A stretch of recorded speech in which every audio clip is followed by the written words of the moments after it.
All right, welcome back to TK Tennis. We just got off the court from a good session of hitting.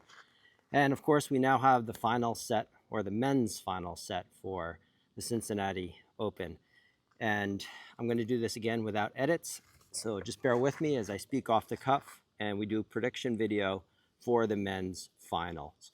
Now, if you're wondering why I'm not doing the women's final or the women's semifinal, it's strictly because I haven't had a lot of time to watch any of the women's tennis, so I don't know how everyone's playing.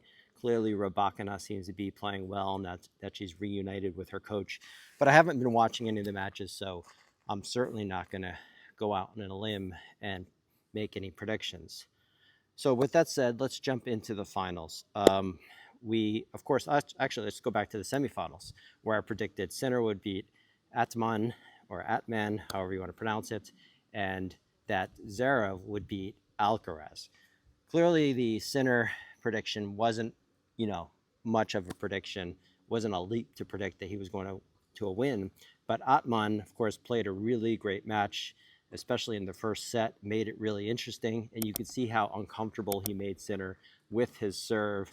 But on the contrary, Atman couldn't really do anything regarding Sinner's serve. So when it got to the tiebreaker, Sinner pulled away, of course, and then he pulled away in the second set.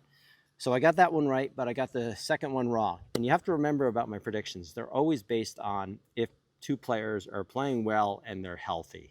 And clearly with the second match with Alcaraz and Zverev, I actually forgot a little bit because I didn't watch the full match when he played Shelton, but I forgot he was dealing with some health issues. So when I made the prediction for Alcaraz and for Zverev to beat Alcaraz, I just didn't even think about the health issues that Zverev was having. So obviously, if I would have known, and I would have known that Zverev wasn't feeling well in the semifinals, so that was a bad prediction. I should have accounted for his health condition or his struggles with his health, and then I certainly would have picked Alcaraz. So I'm going to take a mulligan on that one, just for that fact. All right, now going into the finals, Sinner versus Alcaraz. What a treat we have. There are some people, especially, I don't know if Alcaraz fans or other people, that thought that I wanted Zverev to win over Alcaraz. I really don't care. I don't put that much stock in whether my favorite or preferred player wins or not. When I do predictions, it's based strictly on how the players are playing and the court conditions and the head-to-head matchups and how it will work out in that match. So I'm not trying to hope that someone wins and make that prediction. I really don't care that much. I'm trying to do an analysis or an assessment of each match, more so than a prediction. So I call these prediction videos, but I think of them more as assessment videos, how the players are going to match up on a particular surface and on any particular day based on how they're playing. So with that said, going into the finals, what are the keys to, well, let's go through Sinner versus Alcaraz and talk about the advantages. Of course, Sinner, I haven't looked at the betting line, but I have to presume that Sinner is the favorite. He's won essentially everything on hard court. He may not be a favorite by much, but he certainly should be the favorite going into this match.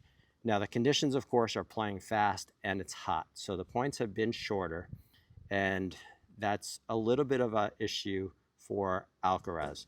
All the indicators start to move towards Sinner because it's hard court and because it's a fast hard court.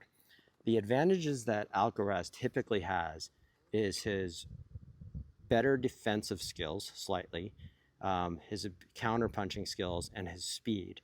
While Sinner is incredibly fast and can cover the court incredibly well, no one covers the court like Alcaraz. But in order for him to have that advantage, he needs the court to be a little bit slower. And Sinner's going to be able to hit through this court and make the point short and put a lot of pressure on Alcaraz. Even you saw that in the Zverev match, that sometimes that you'd think that Alcaraz was going to get to a certain shot and he would dump it into the net just because the court conditions a little bit faster.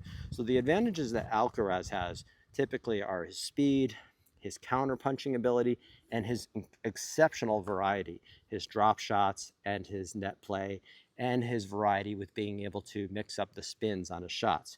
Now, when it's a fast hard court, you lose a little bit of precision, and so your ability, when you get rushed, to mix up your shots, to hit effective drop shots goes down. your ability to hit high loopy driving topspin shots goes down. But in theory, your ability to get to the net might be able to go up, but not if you're under constant pressure. Getting into the net is not going to be easy. So you might see Alcaraz trying to get to the net more often in this match to take advantage of the one area that he's going to have still the advantage by a large margin, but his speed and his drop shots are going to be negated a little bit. So that moves the indicators to Sinner. And of course, Sinner prefers a fast hard court and can, when it comes to head-to-head, mano-to-mano, cranking out the balls at each other, that advantage always goes to Sinner. You see it in their practice matches all the time, that they really go at it, hitting as hard as they can, very aggressively, and Sinner always has the advantage in that circumstance. So Carlos has the advantage when there's a lot more variety and a little bit more time. So what's going to happen, the keys to Alcaraz to win are going to have to be able to hold his serve. Of course, this is obvious stuff, but really take advantage of any break point chances he has. If he's going to have break point opportunities, he's going to have to convert most of them in order to win the sets. Otherwise, he's going to have to hope to get it into a tiebreak and then win it in the tiebreak. On the other hand, Sinner, of course, should have a little bit easier of a time holding his serve than usual. He's going to have to still serve well. Sinner's just going to have to serve, though, at 60% off first serves.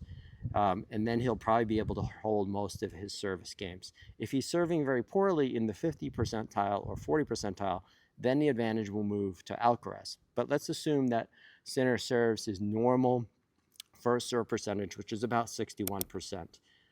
That should be enough to still maintain the advantage in Sinner's favor. Now, again, if Alcaraz has breakpoint opportunities and he really takes advantage of them, he can pull out the win here. For sure. Obviously, Alcaraz and Sinner at their best, like we always see, is an incredible matchup. But I always want to talk about a lot of the talking point that everyone talks about, which is Alcaraz's ceiling is higher and Sinner's base is higher, meaning he's more consistent, and Alcaraz's worst play, he's less consistent, so he's obviously not as consistent as Sinner, but Alcaraz's ceiling is higher. I've never bought into that. Both of these guys, when they're playing at their top level, are equal. However, when it's a slower court, it seems like Alcaraz has the advantage because of his variety. But when the court's faster, Sinner has the slight advantage. But I put their ceilings at the same level, even though Alcaraz has more variety. So the keys to the match, like I said, are going to be Alcaraz having to take advantage of his break points. I think Sinner's just going to have to serve his normal great serving and back it up really well, and that should be enough. So I'm picking Sinner to win this match. I just don't see enough indicators or any advantages that Alcaraz is going to have in this particular match on this court surface. Now, the heat is the different story. Who does that favor? I'm not sure. Alcaraz will do more running if it's hot out, so he may get more tired, but I think Alcaraz has the ability to outlast Sinner. But this is only 3 sets. But if it goes to a third set tiebreak, I would probably give the advantage to Alcaraz. But I think this could go 2 sets. I could think Sinner could win it in 2 sets. I don't see a scenario that easily where, unless something happens, heat conditions, health, something of that nature, like what happened with Zverev, where Alcaraz wins this in 2 sets. So that's my thoughts. That's my prediction. And that's my assessment of the match. Oh, and one other thing on the Alcaraz. Alcaraz usually has an advantage with the kick serve and really can make Sinner uncomfortable with a kick serve on the ad side. But we saw that at Wimbledon with the ball bouncing lower, that he wasn't able to do that. And Sinner was able to drive the kick serve down to Carlos's forehand and really put an incredible pressure. You should be able to see the same thing here. Even though the ball is bouncing a little bit higher and the kick serve is going to be a little bit more effective here at Cincinnati, you're not going to be able to push Sinner off the baseline. And that's really the crux of this match when it comes to outside of serving and break points. When it comes to rallies, I just don't see a way that Alcaraz on this surface with the speed that he's going to be able to push Sinner far enough off the baseline like he can do on slower courts and really get Sinner moving backwards and putting him on the defense. I think Sinner's going to hold his ground on the baseline, cover the court exceptionally well. He's going to be a little bit more precise because it's fast court, and I think on a fast court, Sinner is more precise. And I think it's going to affect Alcaraz is going to have a hard time because he hits a little bit more spin, a little bit more loops at times, and that's harder to be more precise on the fast court. So I just don't think that Alcaraz is going to be able to push Sinner back at all. And if Sinner maintains during the ground stroke rallies, can maintain himself on the baseline, then that negates Carlos's ability to hit any drop shots effectively, because if he hits a drop shot and Sinner's on the baseline, he's going to run it down and he's going to hit a winner off it, and most likely he's going to win most of those points. Alcaraz usually has the advantage when he has a little time and he can run around the backhand and hit the forehand drop shot, and that only happens typically when Sinner is a little bit pushed off of the baseline. So when it comes to ground stroke rallies, I just don't see that happening. I think Sinner's going to maintain to hold his ground. So it's really going to come down to break point opportunities, who gets more of them and who converts more of them. Because if it comes down to where they're both serving well, and comes down to sort of ground stroke play on getting more breakpoint opportunities, meaning Sinner might get more breakpoint opportunities because he's going to be able to hold his ground. He's going to have a little advantage on the baseline play over Alcaraz. I know the Alcaraz fan base is really quite rabid, and they get frustrated when you don't pick their guy. I'm sorry, I call it the way I see it, the way I assess these matches. Alcaraz is a phenomenal player.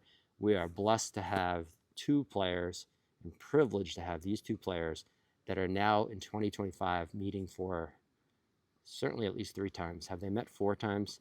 But they've met certainly 3 times in really big matches, and each match has not disappointed. So we're in for a treat.